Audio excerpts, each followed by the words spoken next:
Mauvaise figure. Voilà le titre de ma vidéo aujourd'hui. Parme, Milan, 2-2. Pour moi, honnêtement, c'est une défaite. Parce que, honnêtement, faire un match nul contre Parme, alors qu'on gagnait pendant les 45 premières minutes de ce match 2-0, et se faire remonter juste avant la fin de la première mi-temps, et après, en début de deuxième mi-temps, être 2-2, non, c'est pas possible. Franchement, c'est pas possible. J'ai aimé la première mi-temps parce que voilà, Milan a bien joué. Allegri a bien préparé ses joueurs face à Parme. Il a vraiment bien bloqué les angles et tout ce qui va avec. Mais là, je suis désolé, hein, on peut pas faire ce genre de choses, hein.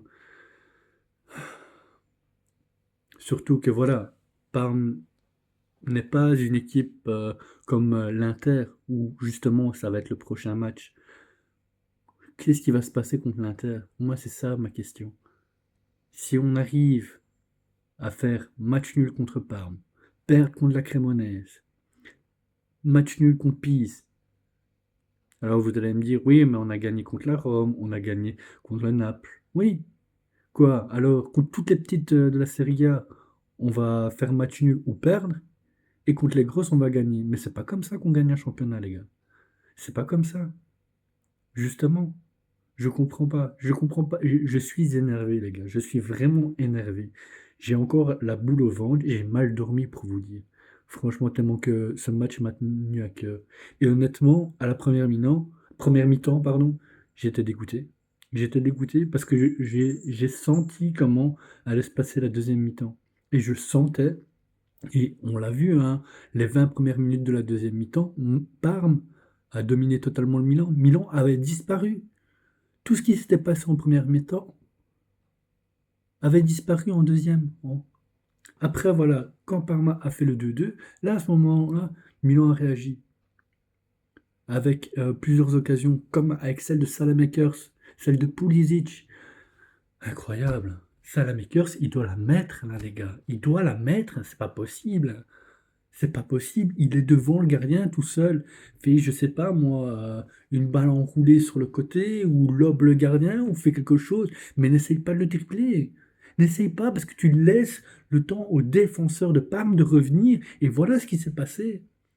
Un défenseur de Parme est arrivé juste au moment où Salamaker tirait au but et il l'a dévié. Ben oui, bien sûr. Bien sûr. Alors honnêtement, franchement, première mi-temps, rien à dire sur toute l'équipe. Sauf Estoupinian, pour moi, il a été très très mauvais. J'ai pas compris pourquoi l'entraîneur l'a mis, que ça faisait plus de un mois et demi, voire deux, qu'il n'avait plus joué, et le mettre ici pour le match contre Parme.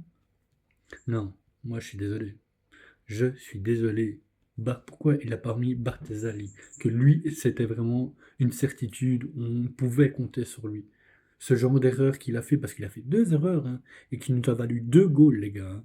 La première erreur, en fin de première mi-temps, il se fait choper le ballon alors qu'il est largement à l'avantage de pouvoir récupérer le ballon à la place de le mettre directement, je sais pas, en sortie ou de le dégager dans l'autre bout du terrain. Non, il se fait avoir comme un bleu. Il se fait avoir comme un bleu. Et de là, qu'est-ce qui se passe? Ben, celui qui récupère le ballon, je ne sais plus comment il s'appelle, il fait la passe à Bernabé, qui avec, et ça, faut être honnête, il a fait un tir merveilleux. Merveilleux. Mais bon, voilà. Deuxième mi-temps, ben, pas terrible non plus, hein, en tout cas les premières 20 minutes. Après, on a essayé de se récupérer, mais loin de là. Et voilà, je suis vraiment, vraiment déçu de ce Milan. Vraiment. Alors, je vais terminer ici par les notes des joueurs. Pas fameux, vraiment, hein. Alors, Maignan, voilà, il a fait son match, il a essayé de faire au mieux. Je lui donne quand même un 7. De Winter, 6. Gabia, 6. Estoupinian, la plus mauvaise note, 4. À cause des deux erreurs qui nous a valu 2 buts. Ricci, 6,5. Modric, 7 parce que voilà, il a fait son match. Et, il aurait pu avoir plus, mais j'ai préféré rester cohérent. Fofana 6. Saelemaekers, honnêtement, voilà, s'il serait resté comme dans la première mi-temps, je l'aurais mis 8. Mais là, allez, pour la première mi-temps, je lui mets un 8. Pour la deuxième mi-temps, je lui mets 6,5. Parce que honnêtement, les deux goals, il devait les mettre. Il devait les mettre. Rafaleo, grâce à son penalty, ben, je lui mets un 7. Nkoukou, on l'a pas vu des masses, 6.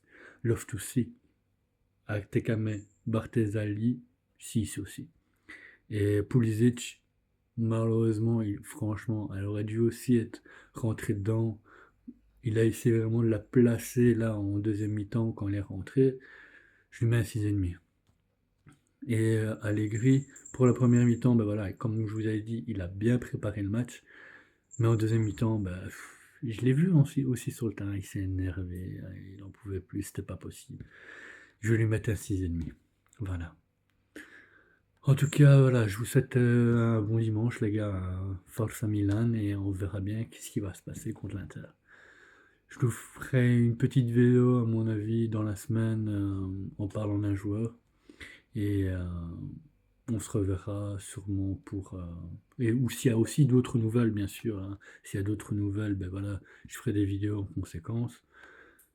Sinon, on se retrouvera pour une vidéo pour l'avant-match Milan-Inter.